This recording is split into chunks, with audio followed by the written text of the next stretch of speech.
Welcome everyone. My name is Jean Ashega. I am AfriHealth Principal Investigator and Professor of Medicine at Stellenbosch University. I'm excited to have you join our webinar today. It's gonna be very exciting talk. First about AfriHealth. AfriHealth is a Pan-African organization, a conglomerate with, of professionals from doctor to nurse to pharmacists, lab scientists, which aim to develop educational and research activity across Francophone, Anglophone, and Lusophone Africa. Our membership, you can register at our website. And so that's about AfriHealth. I would like also to take this opportunity to introduce our guest speaker today, Shingai Mashinganze. She's an epidemiologist with 12 years of experience working in clinical research, public health. She is currently working for EDCTP as a project officer, managing a mixed portfolio of clinical research and capacity building activity, which include the EDCTP Fellowship and Alumni Network. Shingai, we're very honored to have EDCTP on our webinar today, and this has been a very important overdue talk. Just looking at the interest of people who register, about 100 who are going to join while we get started, and some already joined. So I'm gonna pass to you and to get going. Thank you very much. Thanks very much, Jean, for the kind introduction. Good afternoon, everyone. So as you've heard, I'm a project officer with EDCTP, and I will spend the next 30 or so minutes going through information about EDCTP and our fellowship program. This is just an outline of my talk. We'll start with some information about EDCTP. I'll give a brief portfolio overview. We'll discuss our EDCTP Comprehensive Fellowship Program, the EDCTP Alumni Network for Fellows, various EDCTP resources available to all researchers, as well as the 10th EDCTP Forum that will be coming up later this year. So for those that may have questions, I'll ask that we discuss them at the end, and I'm happy to take comments in the chat, and perhaps Jean can collate the comments and we can have a discussion after. So EDCTP stands for the European and Developing Countries Clinical Trial Partnership, which was established in 2003. It's a public-public partnership between institutions mandated by national governments in Europe and Sub-Saharan Africa and supported by the European Union. For those of you that are interested, once these slides are shared with you, you can view a short video which tells a very nice story about the work EDCTP does. It's available on YouTube. So the EDCTP2 program was launched in 2014 and will run until 2024. And this slide just summarizes the funding and the different entities that are providing this funding. So the European Union provided funding up to 683 million euros. Then participating states in Europe provided 1.17 billion euros. Participating states in Africa provided 67 million euros, and various third parties provided 397 million euros, making up the total budget of the EDCTP2 program. This is a timeline just to give you an idea of where the second program started and where we are now and where we are heading. So the program was launched in 2014. The first interim evaluation was conducted in 2017. In 2020, last year, this was the end of the implementing phase of the second program. Our forum, which was supposed to take place in 2021, was postponed and will now be taking place later this year. Our second interim evaluation is for 2023, with the end of the program in 2024 and the final evaluation in 2026.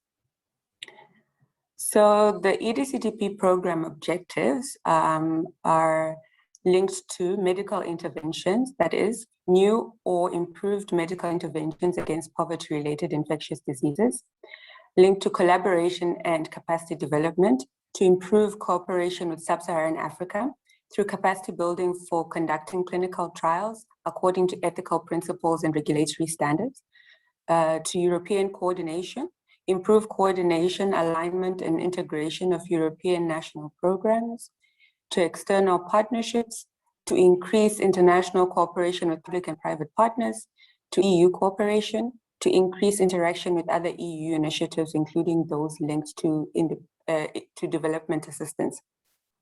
So just to give you a snippet of the progress we've made in achieving these objectives in the second program, to start with medical interventions, 293 clinical studies have been awarded by EDCTP2 since 2014, of which 68% are clinical trials of drugs, vaccines, broadly neutralizing antibodies, and diagnostics. 64% of the clinical trials are phase 2 and 3 studies of drugs and vaccines. 16% of the trials involve post-licensure or phase 4 studies. 10% of all studies target pregnant women and their children. 37 sub-Saharan African countries host recruitment sites, and 11.75 million was invested to support 24 projects in sub-Saharan Africa in the response to the COVID-19 outbreak. And this is in addition to 2 big consortia that were already previously funded in EDCTP2 to the tune of 20 million, that is PANDORA-ID-NET and ALERRT, which I will talk about a little bit later. Looking at collaboration and capacity development, 41 sub-Saharan African countries participate in EDCTP projects, and this involves 252 sub-Saharan African organizations. 37 sub-Saharan African countries received EDCTP support for establishing functional regulatory and ethics systems for clinical research. 23 million has been invested in capacity strengthening of sub-Saharan Africa research networks and the establishment of an African cohort of African epidemiologists and biostatisticians. 191 fellowships have been awarded from 25 countries. Just under 12,000 participants have benefited from training and workshops in various EDCTP projects.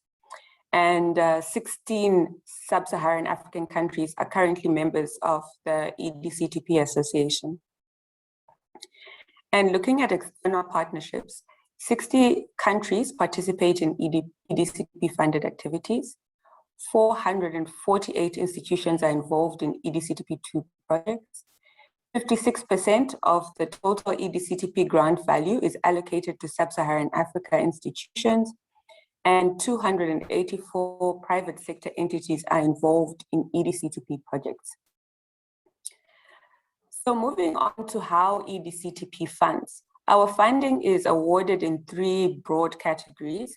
The first being the research and innovation actions, and these are the large multi-center clinical trials. Then the second category is the coordination and support actions, and these are grants that support activities that enable the environment for conducting clinical trials in sub-Saharan Africa. And the third are the training and mobility actions, and under this category is where the fellowships, which we will be discussing today, fall under.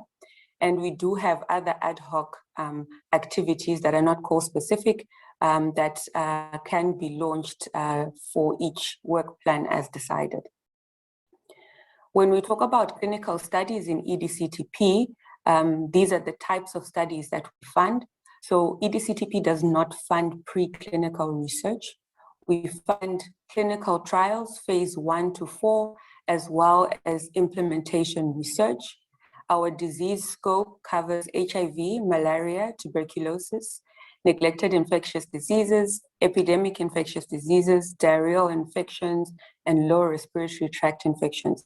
So those that are familiar with EDCTP1 will remember that EDCTP1 only covered TB, HIV, and malaria. And this expanded scope in EDCTP2 has seen a a great improvement and lots of opportunities for researchers in other disease areas. So looking at the total funding that has been awarded in EDCTP2, so that's from 2014 until 2021, a total of 810 million euros in 416 grants has been awarded, just over 680 million for collaborative clinical trials and clinical research, just under 84 million for clinical research capacity, and just under 42 million for the comprehensive fellowship program.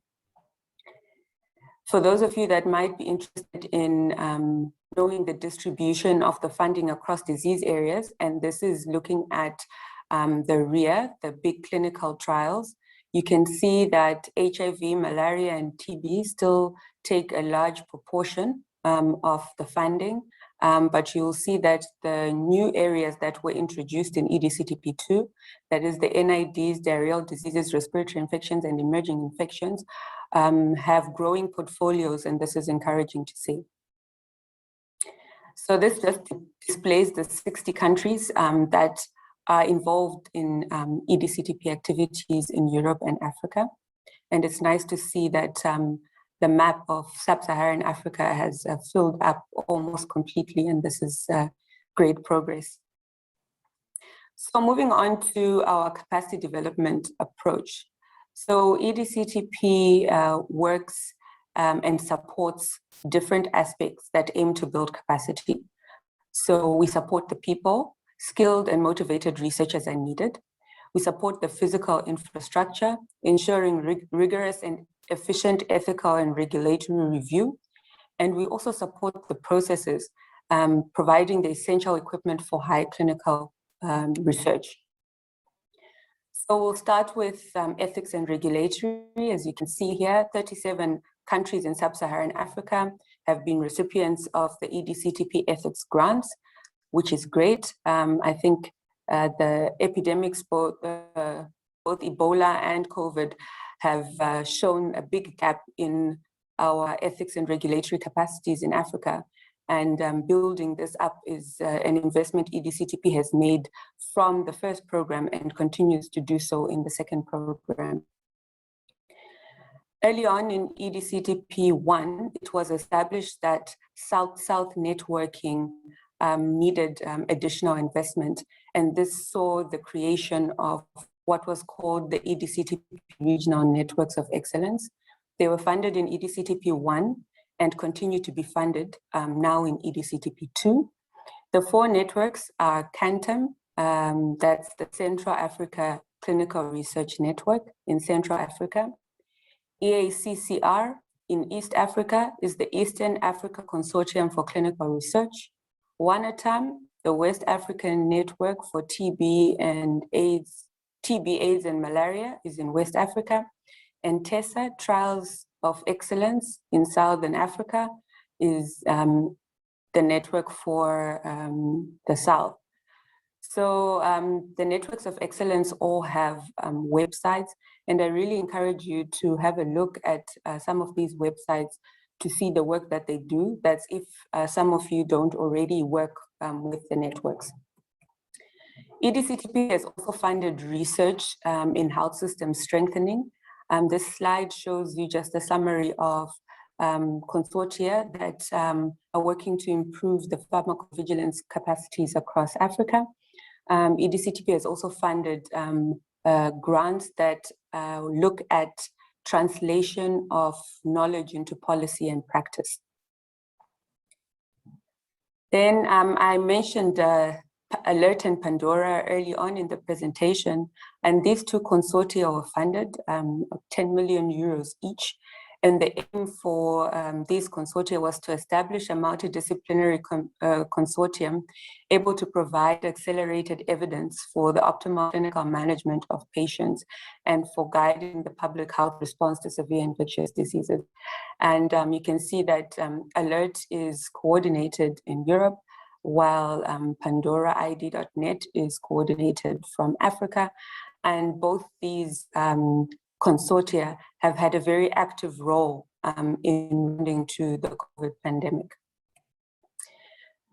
So EDCTP has what it calls an emergency fund mechanism.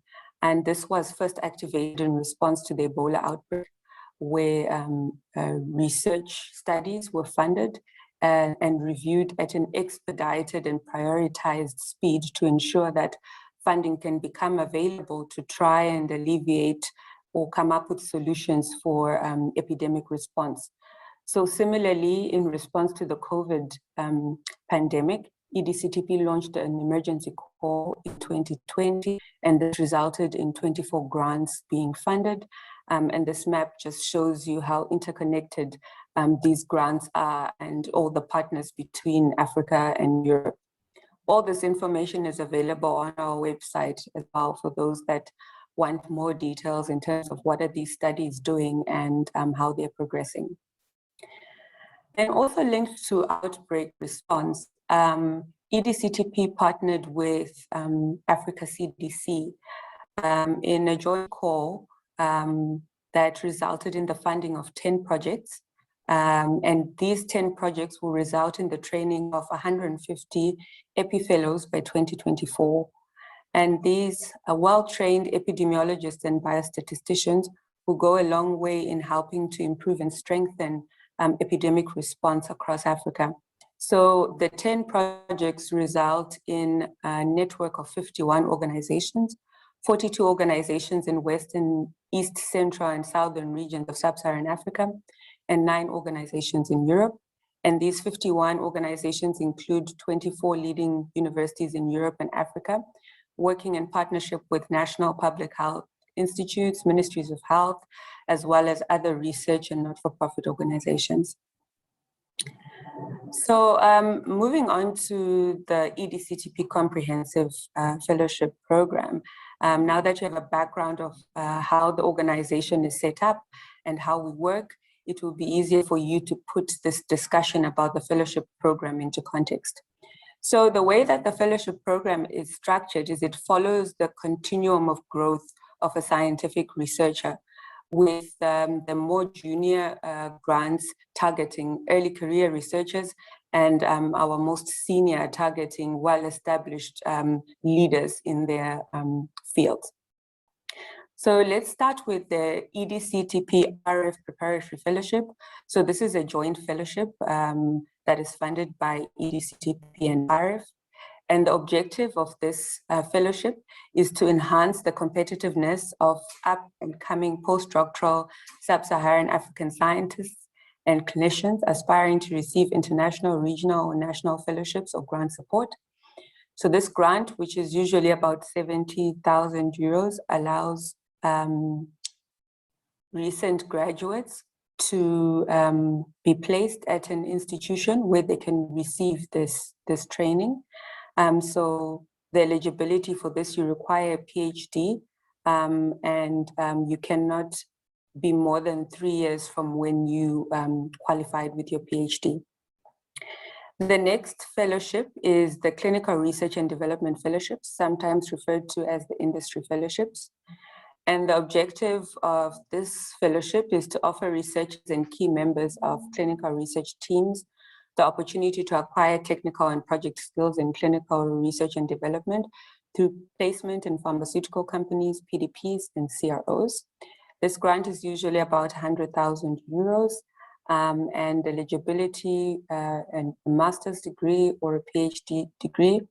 And this degree allows applicants to be placed.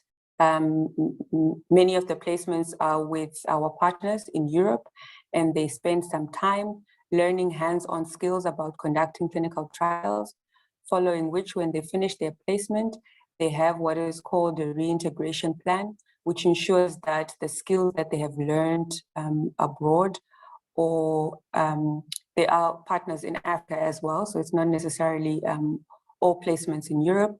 So the skills that they have learned during their placements are transferred to their home organizations. So it ensures that there is no loss in skills gained. Then we move on to the next. This is the Career Development Fellowship.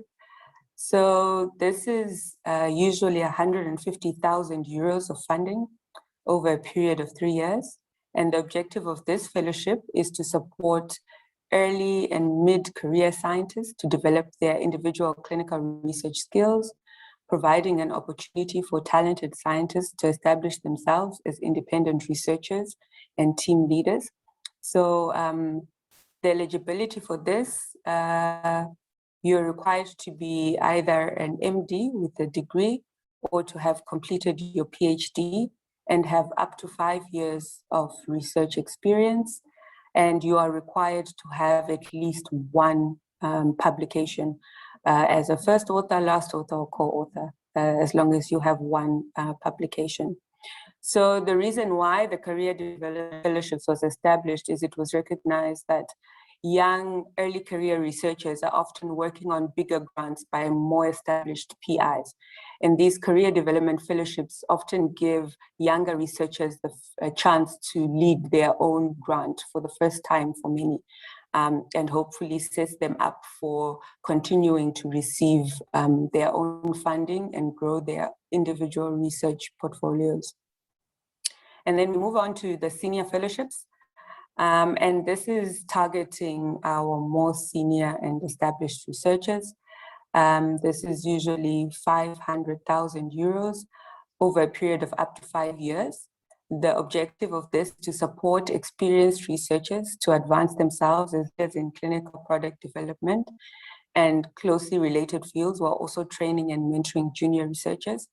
So this requires applicants to either have an MD degree or a PhD and a minimum of 5 years of research experience.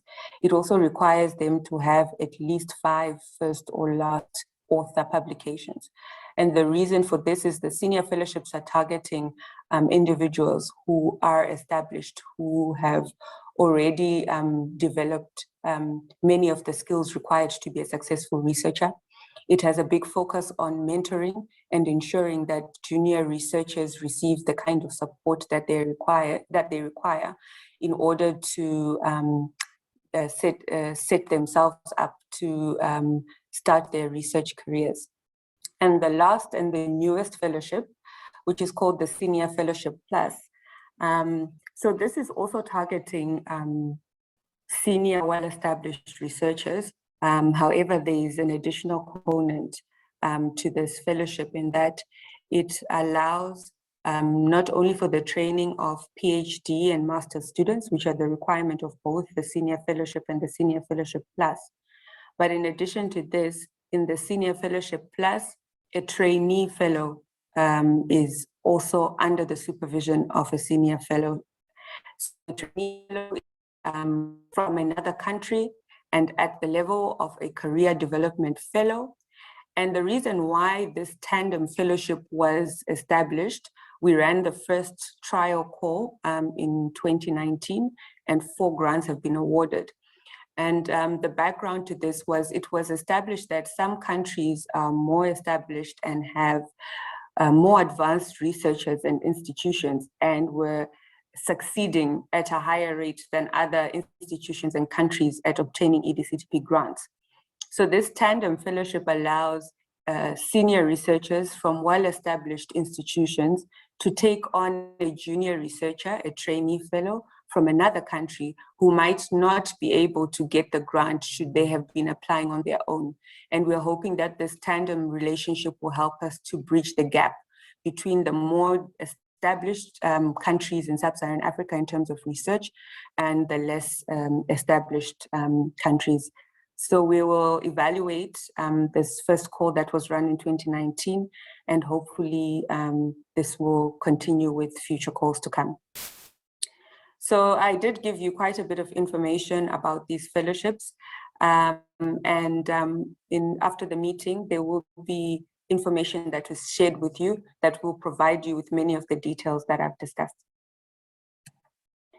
So EDCTP1 granted 56 fellowships, this was 51 senior fellows and 5 career development fellows.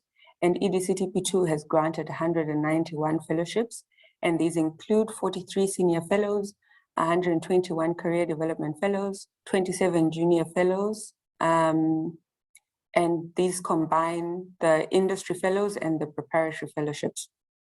So the Comprehensive Fellowship Program aims to contribute towards development, establishment, and retention of scientific talent in sub-Saharan Africa.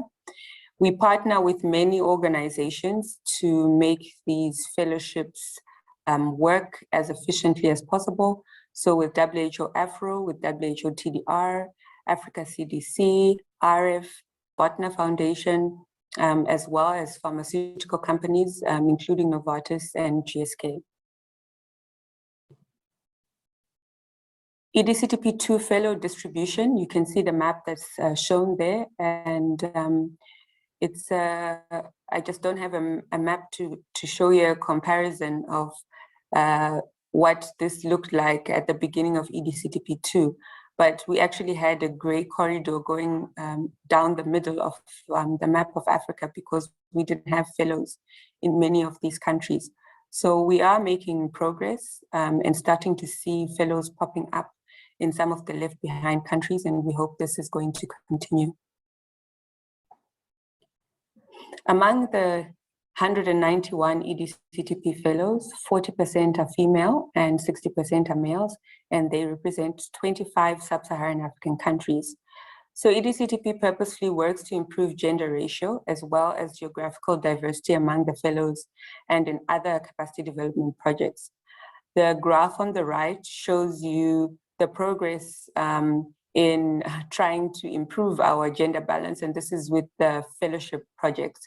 So you can see there has been improvement from 2014, where 33% of the awarded grants went to female scientists, and it has gone up to 52% in 2020. So definitely progress is being made in this regard. However, despite these ongoing efforts, the challenges remain. And of course, some countries are doing better than others. So in 2020, in response to this, EDCTP published a report on the disparities in research funding with recommendations from 97 experts in Europe and Africa. The report is also available online for those that would be interested in the details.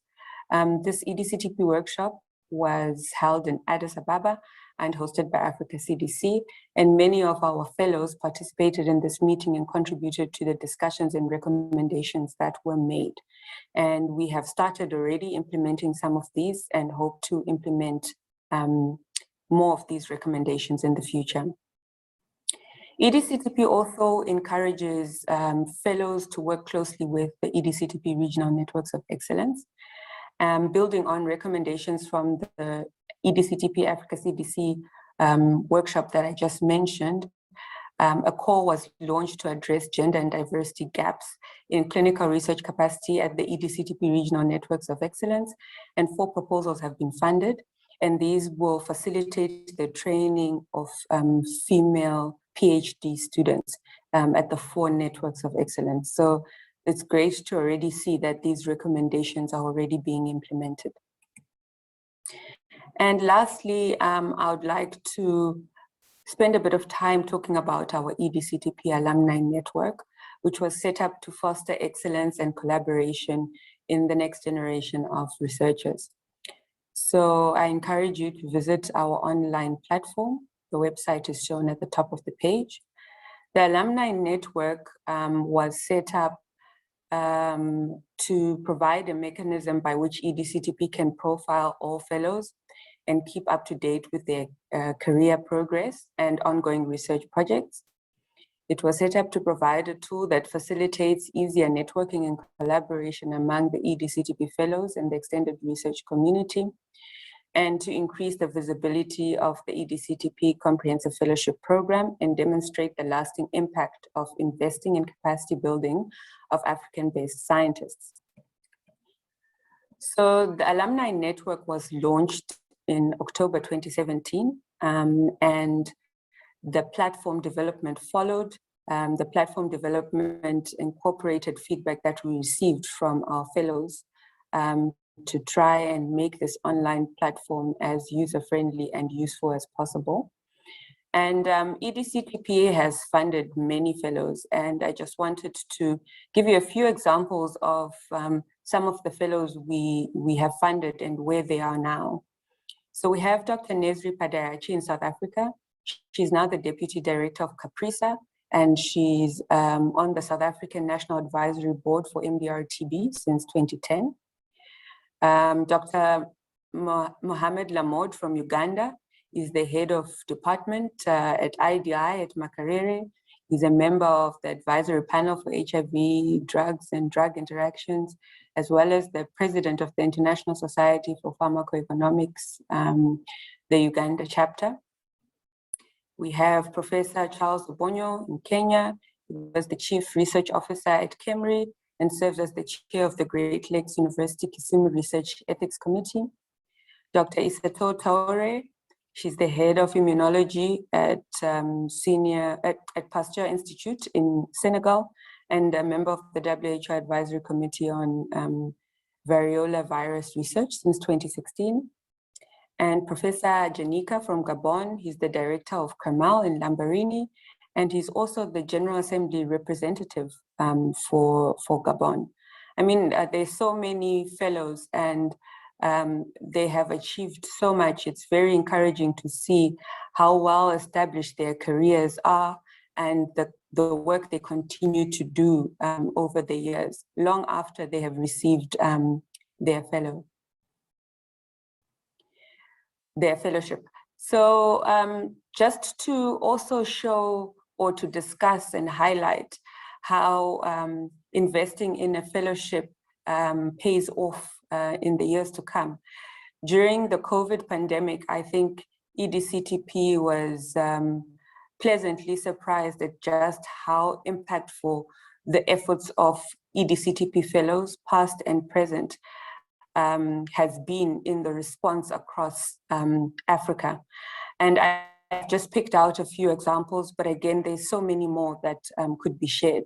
And I'll start with Professor Nachega, who introduced me and who many of you might be familiar with. And as part of AfriHealth and Stellenbosch University, he has so far published 23 publications already in very high impact journals that are helping to discuss many of the key challenges the continent is facing in their response, as well as conducting some primary research as well. So that's great work from Professor Nachega. In the center of the slide, we have Professor Biakika Kiwika. She's from Makerere University in Uganda. She was appointed as a member of the Ministry of Health, the Scientific Advisory Committee for COVID-19, and has been very active in the Uganda response to COVID-19. And on the right, we have Dr. Nikes Ndembi, who was appointed as the Senior Science Advisor to the Director of Africa CDC. He's also the Editor-in-Chief of the Journal of Public Health in Africa and has been very involved in Africa's response to the COVID pandemic. On the top left, we have Dr. Michael Frimpong from the Kumasi Center for Collaborative Research. I believe this is where RF is based. He is the leader of the mobile laboratory platform for COVID-19 testing, and his team deployed a mobile van laboratory for COVID-19 testing in hotspots in Ghana.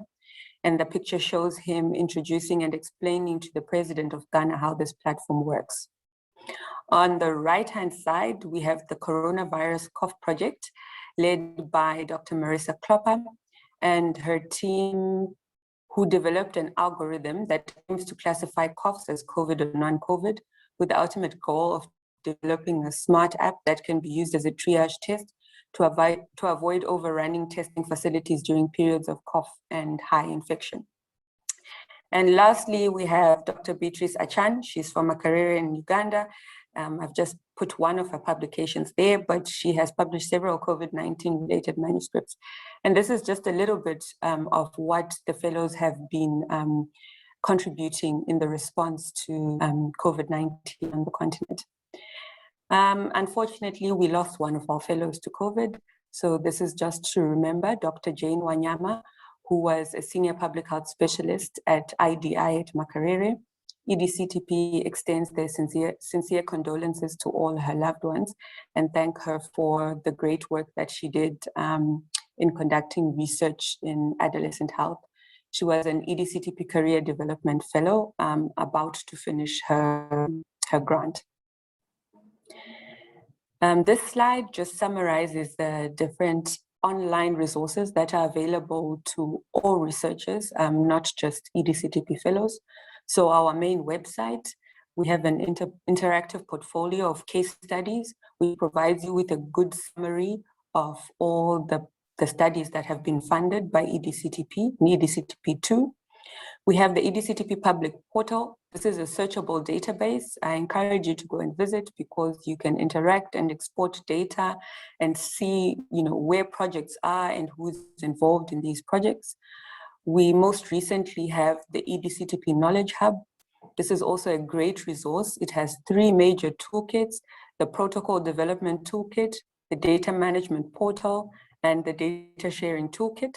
And I really encourage you to use this resource or direct younger early career researchers to this resource, as it provides step-by-step assistance in putting together protocols and managing data and data sharing, which of course is key in conducting research. And then we have the EDCTP Alumni Network, which I already told you about. And just to let you know, the platform is interactive and allows anyone who visits our sites to actually contact our fellows. So I do encourage you, if you would like to learn more about a specific area of research, or you would like to find a collaborator in a specific area, then please do use this platform to reach out and get in touch with our fellows, who of course can link you with their networks as well. But this is a great resource of trying to bring together African researchers, and in particular young African researchers. And lastly, on the right-hand side, we have different publications that EDCTP produces, a mixture of annual reports, different meeting reports. So I do encourage you to spend some time looking at these, as there's some very valuable information for you. So I mentioned before that the EDCTP Forum should have taken place last year in 2020, but due to COVID, it was postponed. And it will now take place from 17 to 20 October 2021. The forum was scheduled to take place in Maputo in Mozambique.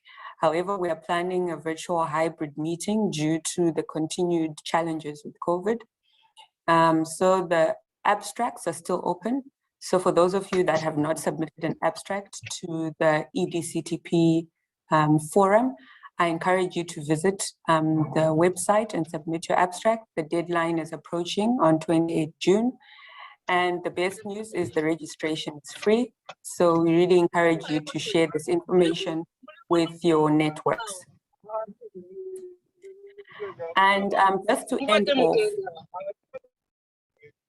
so the EDCTP2 program launched 59 for proposals from 2014 to 2020 under Horizon 2020, the European Union's framework program for research and innovation. However, I want to clarify that no new calls for proposals from EDCTP2 will be launched between 2021 and 2025, as we move into the phase of managing current projects through to successful completion. However, not all hope is lost. Horizon Europe has published a work program for 2021 and 2022. And the first calls for proposals opened on the 22nd of June. There's a topic on innovative approaches to enhance poverty-related diseases research in sub-Saharan Africa. And this call provides funding opportunities in the transition period after the last calls for EDCTP2 until the launch of the future EDCTP3 Global Health Program. So this is a Horizon Europe call, and EDCTP will not be able to respond to questions about this call. So those of you who are interested, please visit the links that I've provided in these slides. We also have this information available on our website, and we continue to update the public on the progress of plans and preparations for EDCTP3 program And once this is approved, this will also be shared with everyone.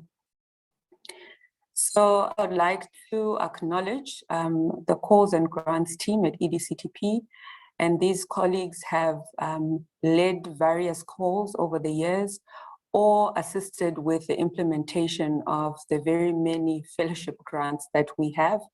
And we work together with the EDCTP finance team. So I just wanted to acknowledge all my colleagues for the very large amount of work that goes into ensuring these fellowships are implemented. And that's all from me. Thank you very much. Thank you very much, Shingai, for very comprehensive and very clear talk. We're very grateful. So let me just also acknowledge the presence on the forum on this webinar of few senior leadership at EDCTP, Dr. Tom Nyirenda and Dr. Moses Bokari, and also some of our founder, including from HERSA, Miatu. So it's pleased to see you. So Shingai, it's really wonderful, and this is really fantastic. I've been monitoring all the chat question coming through the chat, and let me just kick off with the first question that is coming. Is could you just clarify when is going to be the next call of EDCTP? Okay, so this was the one of the last slides I had. So EDCTP 2 will not be launching any new calls. We will only be monitoring the implementation of the calls that have been awarded. And the EDCTP 3 program is currently being negotiated with the European Commission, and we're hoping to receive approval perhaps later this year or early next year. And once that approval has come through, then more information regarding the launch of calls under EDCTP 3 will then be made available. But in the meantime, there is the Horizon Europe call, and that was also provided in the slide. So for those that are looking for funding now in the interim, before EDCTP 3 is launched, I suggest that you go and visit the Horizon Europe page and see the calls for proposals that are currently open now. Thank you. But is it fair to say that EDCTP 3 is likely, any call related to EDCTP 3 is likely to be in 2023? I don't want to give a timeline because we have not yet received that approval. But like I said, perhaps later this year or next year, if the approval does come through, then calls will likely be launched the following year. But we'll keep everyone updated on our website. Thank you. Next question. I did clarify that there was some question about whether people are kind of confused some that PhDs require for early career fellowship types. But I did clarify that not really. If you have an MD or you have a master degree, you qualify. Could you confirm that, Shingai?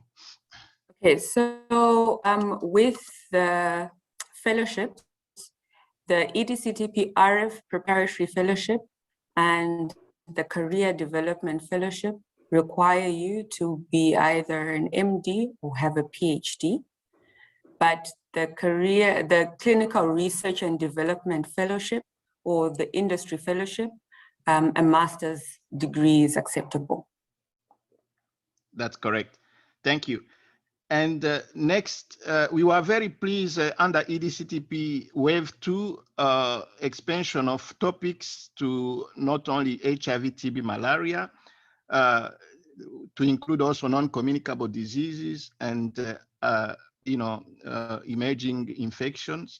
But some attendees are asking about area of, for example, forensic science. Could you speak to that, Shingai? Okay, so I wouldn't say that forensic science is included. However, if you are looking at something that is linked to the disease scope, there was a slide where I showed you the disease scope of EDCTP. So if the research was linked somehow to that disease scope and in the context of infectious diseases, it could be acceptable. Thank you. And then there was also a question about the economic evaluation, and I did reply that yes, any economic evaluation related to any communicable, non-communicable disease is definitely that type of project is still, you know, cost effectiveness is very important in Africa. Yes? Yes, so that's correct. Again, it would have to be economic evaluation or cost effectiveness studies, but linked to the diseases within our remit. So it's always important to make sure that whatever proposals you're working with, you always go back to check and make sure that you're proposing research in a disease area within the scope of the program. Thank you. And next question is about EDCTP forum. Is submitting an abstract, you have to be necessarily working on an EDCTP funded project? That's one of the questions. No, the abstract submission is open to all researchers globally. So anyone conducting research relevant to what EDCTP does is welcome to submit their abstract. Thank you. A question from Professor Modibo from Mali. I'm interested in the link between epilepsy, a non-communicable disease, and cerebral malaria. I am MD PhD. Which funding scheme is more suitable for me?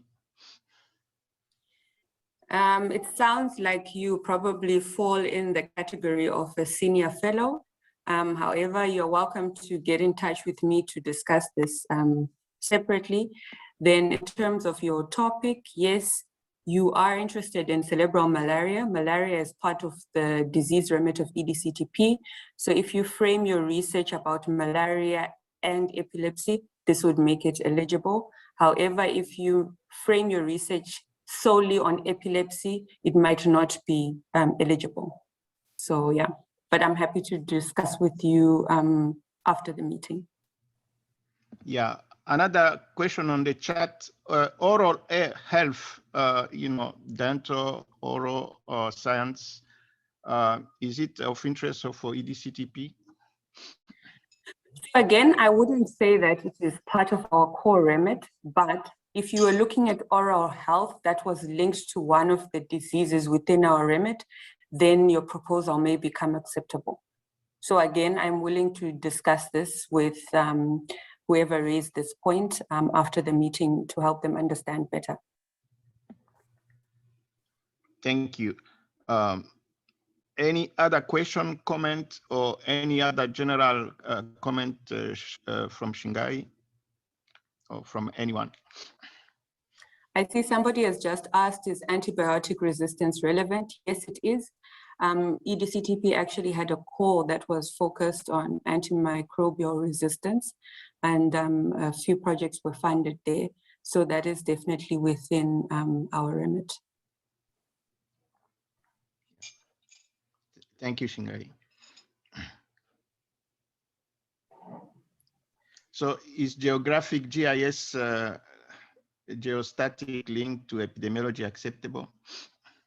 Yes, this is definitely acceptable. This is a big part of epidemiology, but again, it must be within the disease remit of EDCTP. But this is currently very important with epidemics or pandemics, as you can see. Without these GIS skills, it's very difficult to map or track what's happening with the pandemic. Thank you. So just to reiterate, AfriHealth record these webinars, so they're gonna be available, the video, audio video gonna be available within 24 hours roughly, or by Monday at the latest. So you can catch up, and especially those who register but did not get the chance to attend. We got about 500 registration. So just want to reiterate, so all the posting going to be on our website. I wanted also to mention and acknowledge the attendance of AfriHealth President. So it's really nice to have you joining our meeting. So we almost running out of time, and we try to keep this meeting on time. Any other last question? I see infection control is any? Yes, so infection control research would be acceptable. I see also there was a question of acute kidney injury in malaria. So again, malaria is acceptable. So if you are looking at the effects on kidney function, that would be acceptable. I see my colleague Nuran has also just mentioned fellowships on ethics and regulatory issues are also welcome. Somebody asked about qualitative research. So yes, qualitative research is acceptable in a fellowship as long as it is within, you're looking at something within our disease remit. So I mean, the fellowships are very flexible in terms of the kind of research you can conduct. Please get in touch with myself, and I can either assist you or I will direct you to one of my colleagues who can assist you with providing you with more information specific to your questions. Thank you, Shingai. So last question here, acute kidney injury in the context of malaria. Obviously, yes, this is malaria. It's been early focus of EDCTP, so definitely. So let's wrap up, and let me thank again, Shingai for this really fantastic, comprehensive talk on EDCTP.